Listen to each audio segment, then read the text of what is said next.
They say nothing good happens after midnight. I used to think that was just something parents said to keep their kids from sneaking out. But now, I'm not so sure. It was a Friday night, one of the busiest nights of the week for a rideshare driver like me. Bars were full, clubs were loud, and drunk people needed someone to take them home. That someone was me. Name's Alex. 34. Been driving for roadie Lyft for about 2 years now. It's not glamorous, but it pays the bills. Most of them anyway. I clocked in at 9:03 p.m., phone mounted, dashcam rolling. The city looked the way it always did at night, tired and glowing, soaked in yellow streetlights and the occasional flicker of neon signs. I drove the same routes over and over, familiar intersections, same gas stations, same late-night diners. It all became one big loop. My third ride was a college kid named Brian. Said he was heading to a house party on Birch. He slurred most of his words, reeked of cheap beer, and kept saying, "You're a real one, bro." I dropped him off, gave him 5 stars out of pity, and headed back downtown. It wasn't until my 6th ride that something weird happened. The pickup location was a bar I'd been to 100 times, right at the corner of Edelton and Grove. That corner always made my GPS lag a little, like the signal dipped for a second. I figured it was just the buildings, big brick ones, old, from back when people actually walked places instead of staring at their phones. I pulled up and tapped the screen. Name, Stephanie. Destination, 42 Ellison Drive. A woman came out, waved at me, climbed into the back. She had long black hair and was texting someone. Looked normal enough. We drove in silence for a few minutes. Music low, just some instrumental jazz I like to keep on to avoid awkward small talk. That's when the ping came in. Ding. I glanced at the phone. Another passenger, but I hadn't accepted a carpool. Roadie Lyft lets people order multi-passenger rides, but it usually shows up before the ride starts. This one popped up mid-ride. No name, just a gray icon that said, "Passenger added, unknown." I turned down the music. Stephanie?" I asked, watching her in the mirror. "Did you add someone to your ride?" She didn't look up from her phone. "Nope, just me." I looked back at the app. The new passenger had the same destination, 42 Ellison Drive. But the time estimate had changed, added an extra 5 minutes. It now said 2 stops.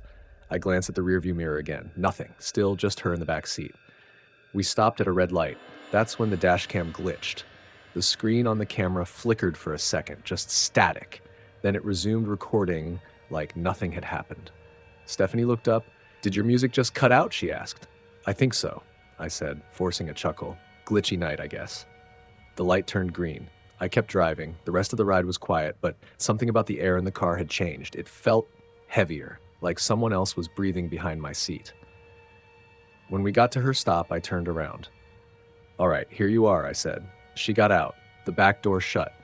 The app showed passenger 1 dropped off, passenger 2 remaining. I blinked. There was no one else in the car. I tapped the screen. Nothing happened. I tried ending the ride, but it was frozen. The map showed the route continuing to 42 Ellison Drive, even though we were already at 42 Ellison Drive. I waited. Then slowly, the app cleared. The screen refreshed, and I was returned to the available screen. Weird. I turned off the dashcam and reviewed the footage for the last ride. It looked normal. Stephanie getting in, sitting behind me. A few minutes of driving, then 1 frame of static. And in that 1 frame, I swear to God, there were 2 people in the back seat. One of them was her. The other, I don't know. They were blurry, pale. Their face was turned just enough that I couldn't see the eyes. Or maybe they didn't have any. I stared at that frame until the screen faded to black. I shook it off. Glitch. Probably just light reflection or compression error. Those things happen all the time, right? I told myself it was nothing. But as I pulled away from the curb, I looked in the rearview mirror one last time. And for just a moment, just half a second, I saw someone sitting behind me. Still, silent, smiling. Then the seat was empty again. I didn't sleep well that night. I kept replaying that moment in my head, the flash of the dashcam, the frozen app, the figure in the mirror.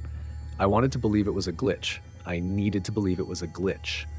But I couldn't shake the feeling that I had driven someone or something that wasn't supposed to be there. The next night, I debated whether to go back out, but money doesn't make itself, and I had bills stacked like bricks on my kitchen table. So I convinced myself it was just my imagination, grabbed my keys, and clocked in. First ride of the night, you guessed it, Edelton and Grove. I stared at the pickup location on the screen for a long minute. I could have canceled, but I didn't. It was an easy fare. A guy named Drew, tall, friendly, smelled like expensive cologne. He climbed in, asked me to crank up the heat, and started scrolling on his phone. Normal. But as we drove, right as we passed the same intersection, I felt it again. That heaviness, like the cabin pressure changed, ding, another phantom ping, passenger added, unknown, no name, no profile picture, just that gray icon again. I looked in the mirror. Drew didn't react. He just kept scrolling on his phone like nothing had happened. I swallowed. My hands felt sweaty on the steering wheel. "Hey man," I said carefully, "did you add another stop?" He looked up, confused. "No, it's just me." I tried to play it off with a nervous laugh. "Weird, my app's been acting up lately." He shrugged and went back to his phone. When I dropped him off, the app showed passenger 1 dropped off, passenger 2 remaining. Same as before, and again, no one was in the back seat. I tried to end the ride. It didn't work. The screen blinked once, then twice. The route changed. Instead of ending the trip, it added another leg, return to origin. But the origin point listed wasn't the bar, it was that damn intersection. Edelton and Grove. I stared at the screen, heart pounding. My thumb hovered over the power button. I forced myself to stay calm, pulled over, and restarted the phone. When it came back on, the ride was gone. No trace of it. The ride history only showed Drew. No second rider. No unknown. Nothing. But something new was on my dashcam. This time, the footage played normally until the last few seconds of the ride. The screen fuzzed out. Static. Then one frame, just one, flickered in. A pair of eyes staring at the lens. They were too wide, too pale. The kind of eyes you don't see on people anymore. I shut the app down for the night and went home. The next day, I searched online. Rideshare ghost glitch, unknown passenger rideshare, Edelton and Grove haunted. Most of it was garbage. Reddit threads with jokes, TikToks with jump scares. But one forum post caught my eye. User DriveByFear88 posted 2 weeks ago. Title: anyone else getting ghost riders near Edelton and Grove? 3 nights in a row. I swear I'm not making this up. Every time I drive past that spot, my app pings me with a new rider named Unknown. No one gets in, but the app tracks their ride. Once the trip lasted 20 minutes, with no destination and no visible passenger. I checked my rear view and saw a shadow move across the back seat. I haven't driven since. I messaged them. No reply. The next night, I didn't even have a chance to avoid the intersection. I picked up a guy near the university, heading to a hotel uptown. GPS routed me straight through Edelton and Grove. I told myself it wouldn't happen again. But the second I turned the corner, ding. Passenger added unknown. This time the air turned cold. Not cool, not breezy, cold. Like someone had opened a freezer behind my neck. I didn't say anything to the passenger, I just kept driving. But my eyes kept flicking to the rearview mirror. I knew the guy was back there, but I didn't know who else might be. He got out near the hotel, thanked me, slammed the door. I was alone, or I should have been. But the app still said passenger 2 remaining. My phone buzzed again, a message from the unknown profile. Just one word, home. The route changed. It wasn't a real address, just a pin on a blank space of the map, an alley behind an abandoned shopping center I'd never heard of. I wanted to ignore it. I wanted to turn off the app and drive away. But I couldn't move. I mean it, I literally couldn't move. My hands were frozen to the steering wheel. My feet wouldn't lift off the pedals. It was like my body didn't belong to me anymore. So I drove. Each street got darker, older, empty buildings with boarded windows, streetlights that flickered as I passed them. When I reached the alley, the app ended the ride on its own. Passenger 2 dropped off. But I hadn't stopped. I was still moving when the ride ended. I hit the brakes, parked, turned on the interior lights. Empty. The seatbelt in the back seat was twisted, like someone had just gotten up. The dashcam screen blinked once, then twice, then cut to black. That night, I didn't just sleep with the lights on. I left the engine running in the driveway. I kept hearing sounds, a voice, a breath, and in the silence, the soft click of a seatbelt unbuckling. I started checking my backseat before every ride. Not just a glance, like really checking. I'd open the rear doors, shine a flashlight, even pat the seats like I was expecting to find a lost wallet or something.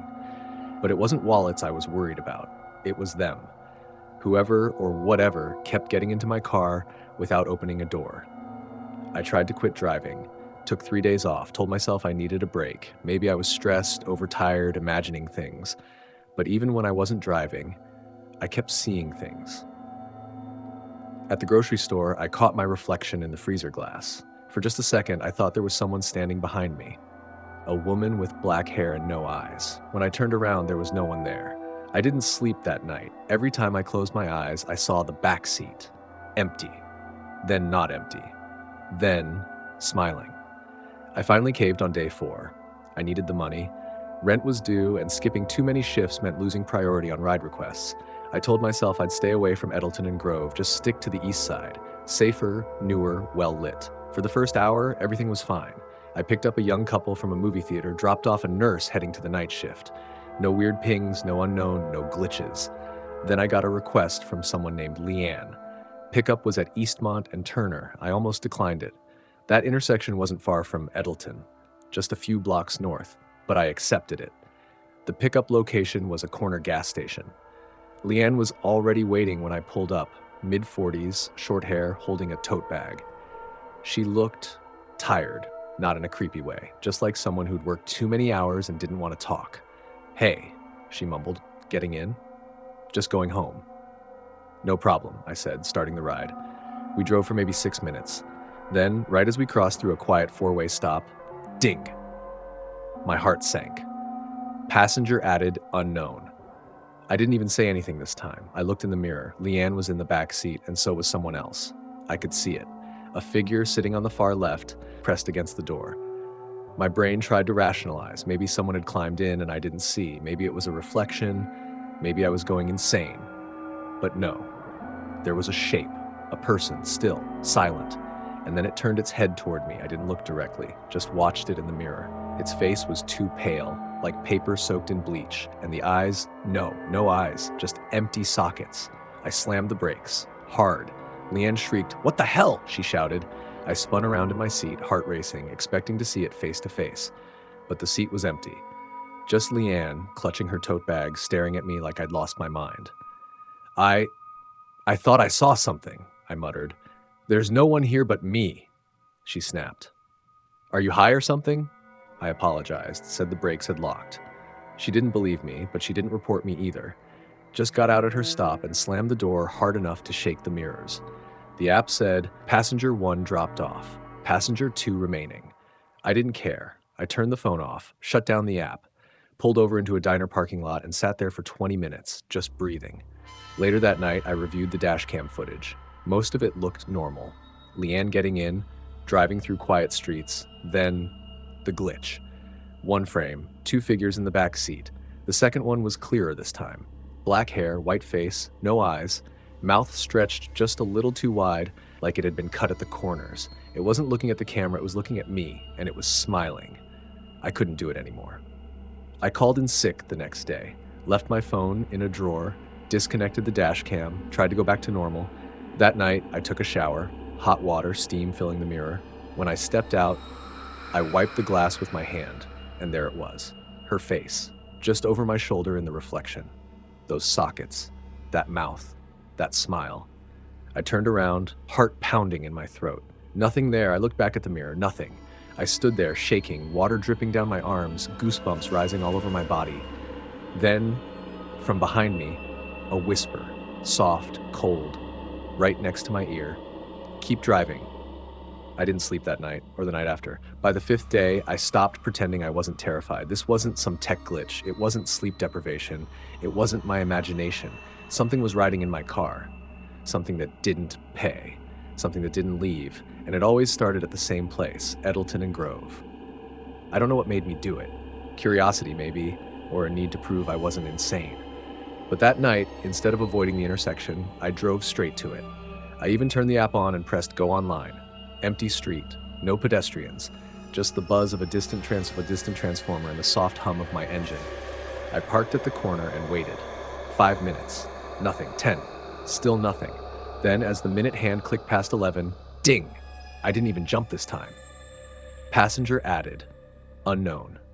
There it was. Same gray icon. No name, no profile, no way to decline it. This time, I didn't drive off. I stayed parked. The route showed up anyway. Destination listed simply as back again. Not an address, not a business, just 2 words. I tapped on the route. The GPS zoomed out, then back in. It was leading me to a street I didn't recognize, in a neighborhood I didn't even know existed. I turned off the music, rolled the windows up, and drove.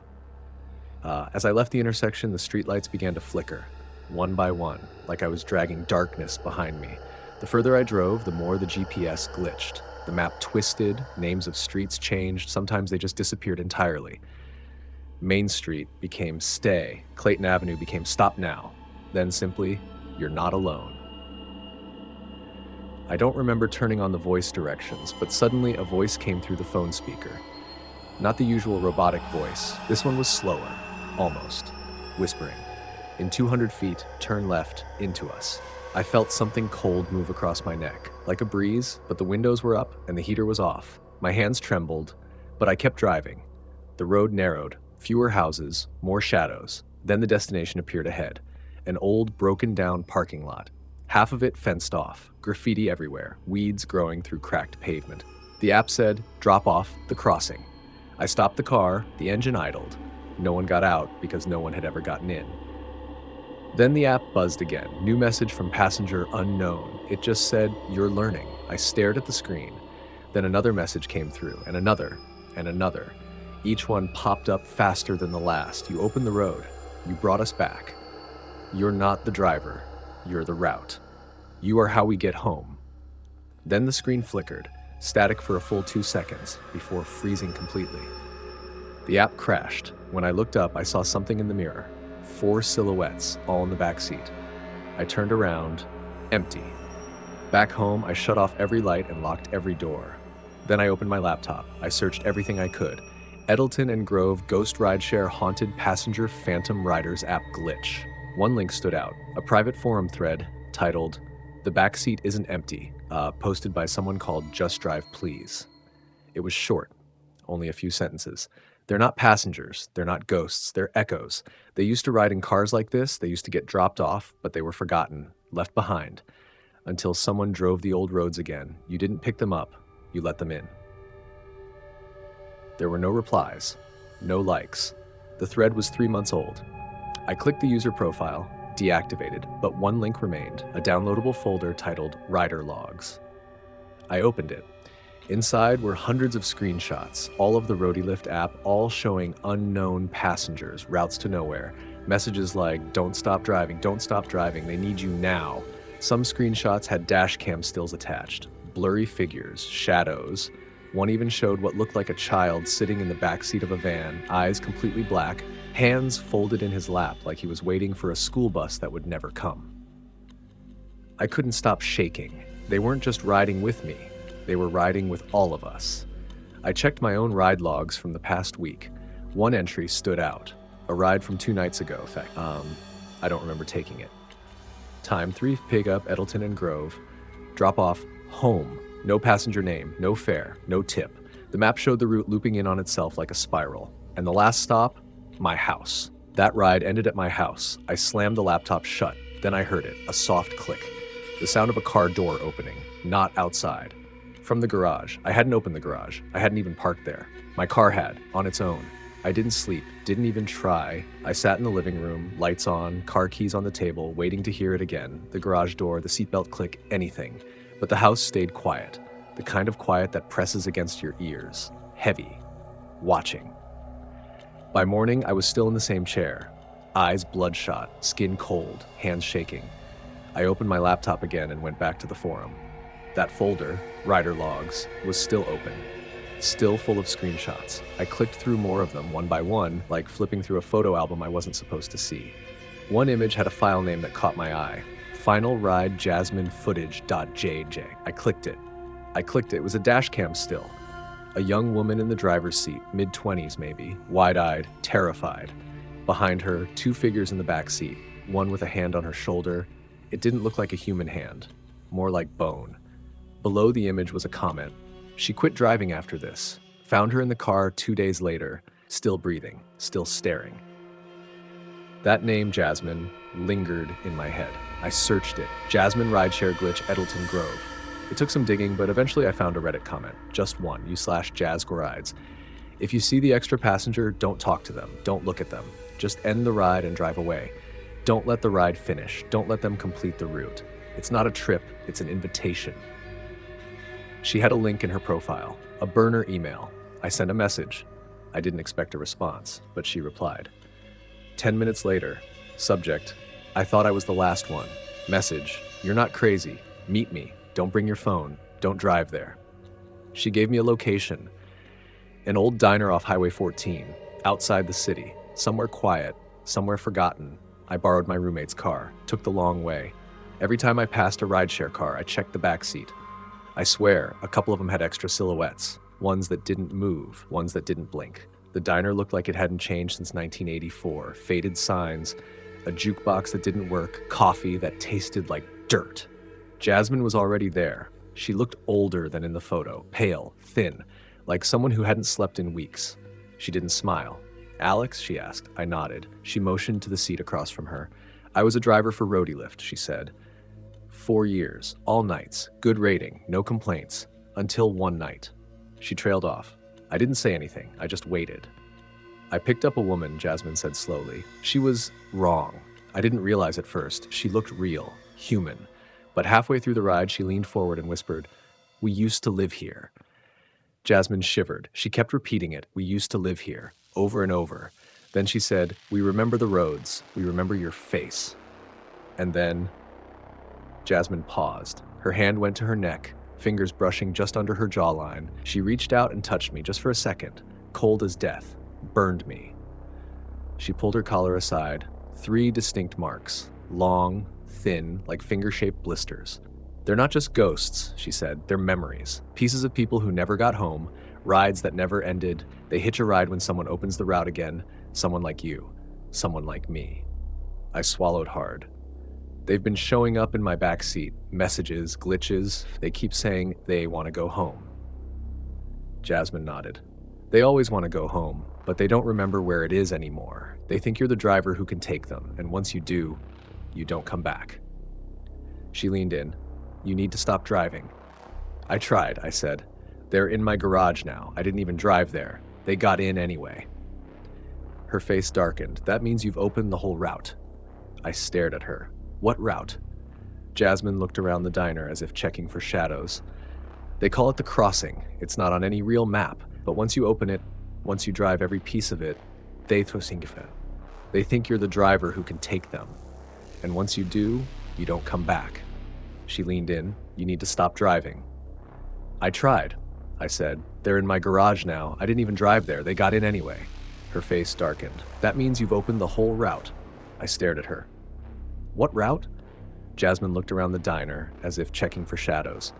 "They call it the crossing. It's not on any real map. But once you open it, once you drive every piece of it, they don't need the app anymore. They just ride. Anywhere. With anyone. Through you." My mouth went dry. "How do I stop it?" She shook her head. "You don't. You just delay it." Then she slid something across the table. "A memory card. Plug this into your dashcam. It blocks the signal, keeps the footage from corrupting, won't stop them from getting in, but you'll see them. And once you see them for real, you might understand what they want." I stared at the card. Her hand was still on the table, trembling. "There's one more thing," she said. Her voice dropped to a whisper. "If you ever see yourself in the back seat, it's already too late." I drove home in silence, didn't play music, didn't speak, didn't blink, just held the wheel and watched the road. When I got back, I parked in the street. I wasn't bringing that car near my house again. Inside, I locked the doors, plugged the memory card into the dash cam, then I sat in the driveway and turned the car on. The app opened itself. No prompt, no PIN, just opened. A ride request loaded. Pickup location, the first ride. You. I stared at the phone screen. Pickup location. First. You.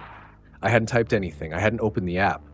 But there it was, a ride request from myself, and the pickup location, it wasn't an address, it was a memory. I scrolled through the details. No street name, no number, just coordinates. I copied the coordinates and pasted them into Google Maps. The result made my stomach twist. It was an old, abandoned bus depot on the city's edge, next to an overpass that had been shut down years ago after a fatal crash. I remembered hearing about it. A drunk driver had hit a city bus head-on. Everyone on board had died. 11 people. No one ever cleaned up the depot. It just sat there, waiting. I should have walked away. Thrown the phone in the river. Burned the car. But I didn't, because something deep inside me, something stupid and stubborn, needed to know. So I drove. It was past midnight when I reached the depot. The gate had rusted open, creaking in the wind. The old structure was barely standing, caved-in roof, cracked pavement, weeds taller than my knees, but the GPS said, "You've arrived." I parked in the center of the lot. Nothing happened. Then my phone buzzed. Ride in progress. Passenger? You drop off. Final stop. I gripped the steering wheel, knuckles white. From the corner of my eye, I saw movement. Someone was walking toward the car. At first, I thought it was a trick of the shadows, but no, it was me. A perfect copy. Same jacket, same shoes, same tired, hollow stare. He walked to the passenger side, opened the door, and got in. The seat creaked like it always does when someone sits down, but I didn't look at him. I couldn't. I faced forward, frozen. Then, he spoke. His voice was mine, but lower, slower, like it had traveled a long way to reach me. Drive. I didn't ask where.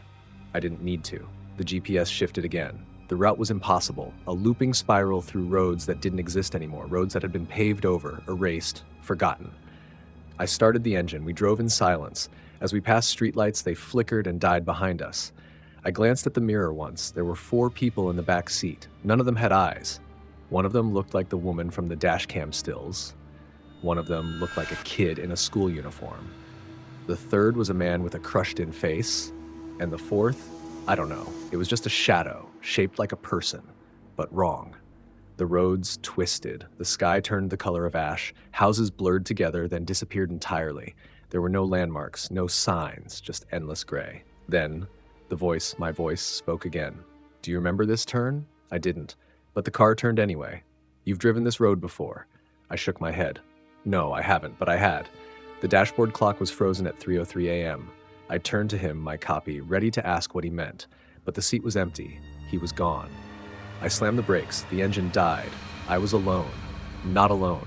The back seat was full. They were all looking at me. No mouths moved, but I heard them. Inside my head, inside the car. You brought us here. You mapped the way. You know the destination. I opened the door and bolted.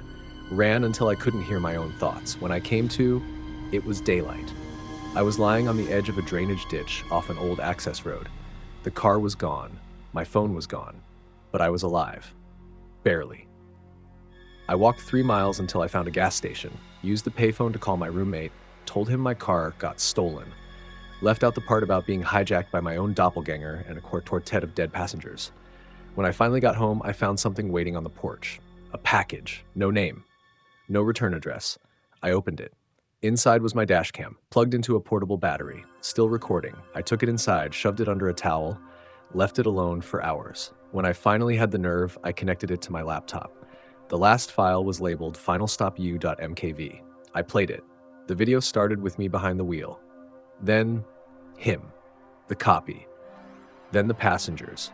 Then the camera angle changed. Suddenly, I was watching the video from the back seat, my own head, my own shoulders, my hands gripping the wheel. From their perspective, the timestamp never changed. The ride never ended. The file wouldn't close. Even now, as I type this, the video is still playing in the background. Frozen. Looping. Me. Driving. And in the rearview mirror, my own face, smiling. I didn't drive for 3 days, didn't even look at a car. I walked to the store, walked to the laundromat, even walked to the damn gas station, just to be sure I wasn't anywhere near a rearview mirror. But it didn't help. Every reflective surface, every window, every screen started showing things they shouldn't. My reflection smiling when I wasn't. A second figure behind me when I was alone. Sometimes the mirror didn't show me at all, just the empty front seat and someone else behind it, staring forward. I needed answers, not from an app, not from the forum, from before all of that. I started digging through newspaper archives, city records, old taxi service incidents, disappearances, anything that involved Edelton and Grove. It didn't take long to find something. An article from March 3rd, 1979. Taxi driver vanishes on late night route. A man named Martin Keller, age 42, drove a yellow Crown cab, went out on a rainy Friday night, picked up a passenger at the corner of You guessed it, Edelton and Grove. Never made it home. His cab was found the next morning in an alley off an unfinished road project. Engine still running, doors locked, backseat soaked in condensation, as if someone had breathed heavily back there for hours. Keller was never found. I found more. 5 other drivers between 1979 and 1986, all vanished within a 5-block radius of that same intersection, all working night shifts, all reported having equipment interference before they disappeared, radio static, dispatch blackouts, engine lights blinking without reason. The articles stopped after 86. That's when the city began tearing up the old roads, rezoning, repaving, rebuilding. But they didn't erase everything, because one of the taxi companies involved in those old routes had uploaded their archived route maps online. And in one of those scans, I found something that didn't belong. A handwritten note scribbled on the corner of an otherwise normal route sheet. If you hit all 5, you open the way. The crossing. They're still waiting for a ride home. The sheet listed 5 intersections: Edelton and Grove Klein and Riverbend, Ashmere and 8th, Fletcher and Lott, Bayview and Parkmore. Some of those streets didn't even exist anymore, but I mapped them as best I could. Used overlays, historical maps, Google Earth. When I connected the points, they formed a rough shape. Not a star, not a circle, a loop, a route. I pulled out my dashcam, the one with Jasmine's memory card, and rewired it to my laptop. I checked the GPS history. The last few rides had exact GPS tags. Every ride since the first Phantom Passenger had hit one of those intersections. Every single time. And now I had reached all 5. I'd completed the loop. The app didn't need me to accept Phantom rides anymore. I'd opened the crossing. And I wasn't the only one. That night, I walked. No car, just me. But as I passed a major intersection, Ashmere and 8th, I saw a car pulled over, hazards flashing, an Uber sticker on the windshield. I slowed down, watched the driver. He looked pale, lost, confused. Then his dash cam flashed white, and in the back seat, I saw someone sit up, not climb in. Sit up, like they'd been there the whole time hiding under the seat. The driver turned and screamed. I backed away slowly. The back door opened, but no one got out, just air. Heavy and cold. Back home, I logged into the old rideshare forums, the one Jasmine had mentioned. I posted 5 points, 1 loop. The crossing is open again. They're in any car that's touched all 5. Check your dash cam. If your route spirals, stop driving. Only minutes passed before I got a reply. Not a username, not even a profile, just a black box icon with text. You mapped it. You reopened it. They're grateful. They remember you. Then the app on my phone, which I had deleted, suddenly reinstalled itself. No prompt, it just opened. A new ride loaded. Passenger? No. 5 pickup, already inside destination, the crossing. I dropped the phone.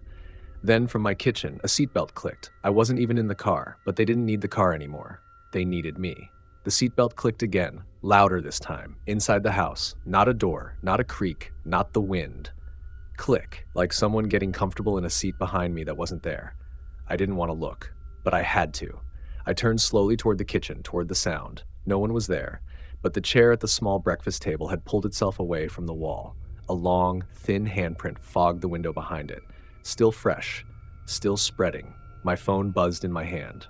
Ride accepted. Passenger number 5, en route, destination, the crossing. I stared at the screen. There was no decline button, no map, just a white screen with one line at the bottom. You are the vehicle. I don't remember walking to the car. 1 second I was standing in my living room, light bulbs flickering. Next thing I knew, I was in the driver's seat. Seat adjusted. Key in ignition, gloved hands on the wheel. Not my gloves, but I couldn't take them off. They weren't just on my hands, they were part of me. The ride began. Not on a road, not even on pavement. The world outside the windshield looked wrong. A black sky without stars, buildings without windows, trees without leaves, without bark, just shapes like cardboard cutouts. In the mirror, I saw passenger number 1. She looked like the woman from the first glitch. Black hair, pale skin, eyes like holes poked through paper. She said nothing, didn't blink, didn't breathe, just sat, watching. Then the ride log pinged. Passenger number 1 dropped off. She disappeared. I didn't stop. Passenger no. 2 was already in the seat. A child this time. Young, maybe 10 years old, dressed in a torn uniform, eyes like wet ink. He reached out, pressed one finger against the rearview mirror. It cracked. Not from the outside, from inside the glass. He whispered, voice barely audible, "We never made it home." Passenger number 2 dropped off. He faded into smoke. The ride continued. Passenger number 3 was the man with the caved-in face, his head tilted too far to one side like it had never healed from the crash. He leaned forward, spoke directly into my ear. "You opened the road again. We remember your name. We remember your other face." Then he smiled, with no teeth. Passenger no. 3 dropped off. Gone. Passenger number 4 never appeared, only the shape did, a mass of shadow, liquid, crawling. It filled the backseat like fog, then pressed against the ceiling, and inside my head 1,000 whispers. There is no road. There is no ride, only the return, only the route. I couldn't breathe, I couldn't stop. Then, passenger number 4 dropped off. I was alone, except I wasn't. Passenger no. 5, already inside. I checked the mirror, nothing. Then I looked again. Then up and saw myself, my reflection. In the backseat, grinning, eyes pitch black, hands resting on my shoulders, even though the mirror showed he was behind me. He leaned in. My own voice said, "We never left the road. You never stopped driving. And now, it's your turn to ride." The car stopped, but the engine didn't die. The world outside was gone, replaced by static, not visual static, reality static. Everything twitched, glitched, repeated, like I was trapped in a buffer. In the distance, I saw the others, all the passengers, waiting, not for a ride, for me. And on the dash, one final message appeared. Passenger number 5, you drop off, scheduled, estimated arrival, never. The screen flickered, then went black. But the engine kept running and the seatbelt tightened across my chest, on its own. When I opened my eyes, the world was still. Not quiet, not peaceful. Still, like everything had paused the moment I blinked. I was parked on a street I didn't recognize, but something about it felt built, like a film set. Houses lined both sides, but they weren't real houses. Just facades, fronts with no depth, windows painted black, lawns frozen in mid-mow, cars parked with no license plates, no logos, no reflections in their windshields. I stepped out of the car. The air didn't move. Not windless, motionless, like even the oxygen had been told to wait. I walked. Every step echoed, even on grass. No birds, no bugs, no sound. The only thing I heard was my own breath, and even that seemed late, like it reached my ears a second too late. I passed a row of mailboxes. Everyone had the same address, 000 Nowhere Lane. Then I saw them. People. But wrong. They stood on porches and driveways at windows still. Pale. Their faces blurry, like photos in the middle of printing. One man held a coffee mug. It wasn't steaming. His hand never twitched. Another woman waved to someone who wasn't there. Her hand frozen midair, her smile too wide. It wasn't a neighborhood, it was a memory. A town made of old rides. I walked further. At the center of the town was a roundabout, cracked pavement, flickering lamp, and a giant rideshare logo, half Uber, half roadie lift, distorted like a glitching app icon. Under it, a sign, "Welcome to Static Town." Every ride has a destination, even the ones that never arrive. My head started spinning. I wasn't supposed to see this. No one was. Then I heard the engine. Behind me, my real car, pulled up. No one behind the wheel. The driver's door opened on its own. I backed away. The screen on the dash lit up. One last ride. A door opened behind me. Not a car door, a front door. The house at the corner. One I hadn't noticed before. The number above it, 5. No street name, just the number. Inside, a hallway of mirrors. Dozens. Floor to ceiling. On both sides, each one showed me. Driving, in different clothes, different ages. One of them was 12, riding a bike with a delivery app backpack. One was 80, wearing a rideshare lanyard around his neck. They were all me. All drivers, all riders. Some looked terrified, some were smiling with pitch black eyes, some were pounding the glass. Then in the last mirror, I saw one more version of myself. Not riding, not driving, just waiting. In the backseat of a car with no driver. The house door slammed shut behind me. The mirrors went dark, except for one, the one with the waiting version of me. He stood up, walked forward, raised a hand, and touched the glass. I didn't move, but I felt it, a cold pressure against my forehead, like something trying to remember how to get inside. Then, from somewhere inside the house, I heard them again. All of them. The passengers. Finish the ride. Finish the ride. Finish the ride. Let us out. Let us in. Let us through. Let us be. The mirrors shattered. Everyone. And in the shards, I saw what this place really was. A driver's final thought looping forever. A passenger's unfinished trip. A town made of reroutes, glitches, corrupted GPS paths, and forgotten drop-offs. I screamed, but the sound didn't leave my mouth. It just circled the air in front of me and came back in a whisper. You made this. Then I woke up in the front seat of my car, parked at Edelton and Grove. The engine was cold, the app was off, but in the rearview mirror, I saw the street sign. It didn't say Edelton, it said Static Town, Population 1. And behind me, someone breathed. I didn't turn around, not at first. I kept my hands on the wheel and stared at the intersection ahead, Edelton and Grove or whatever was pretending to be it. The lights didn't change, the buildings didn't move. Time itself felt like it had called in sick, but behind me I could feel it. Breathing, slow, shallow, not human, just the idea of breath. I looked in the rearview mirror, nothing there. Then the mirror blinked. Yes, blinked like an eye. And when it opened again, it showed something else. Not the backseat, but a different driver. Not me. Someone younger, shaking, pale, dressed in a green hoodie. He stared at the mirror like he could see me, and behind him, just barely visible, was a familiar shadow. In the same spot where my passengers used to sit. It was happening again. To someone else. The route had started over. I shut off the engine, but it kept humming. I pulled the keys. The dash lights stayed on. I opened the door. The interior lights didn't come on. The world outside the car looked pixelated, like a low-res map struggling to render. I stepped out anyway. The door closed behind me on its own. I walked into the intersection. There were no cars, no wind, no sound, just static. Not noise, presence, like a silent radio tuned to a dead frequency. Then I saw them again, all 5 passengers, standing at the edges of the crossroads, watching me. Their mouths moved in unison, but they didn't speak aloud. The words went straight into my head. You rode the loop. You mapped the way. You carried us. Now we carry you. I tried to run, but my legs didn't move. I tried to scream, but my voice came out as static. Then the ground dropped away beneath me, and I was in a car again. Not mine, but familiar. Faded dashboard, worn-out steering wheel, a small air freshener swinging from the mirror. Just drive. I looked at the screen. It showed the same app, same route, same destination, back again. Only now, I wasn't the driver. I was in the back seat, watching, breathing, waiting. Sometimes I see the world outside the windows. Flashes of roads, intersections, other drivers. Some of them notice me, most don't. But the ones who are already part of the loop, they'll drive past Edelton and Grove, their dash cams will flicker, their apps will ping with passengers they can't see, and eventually, they'll pick up me. Because I'm a passenger now, and the ride never ends. Not for any of us.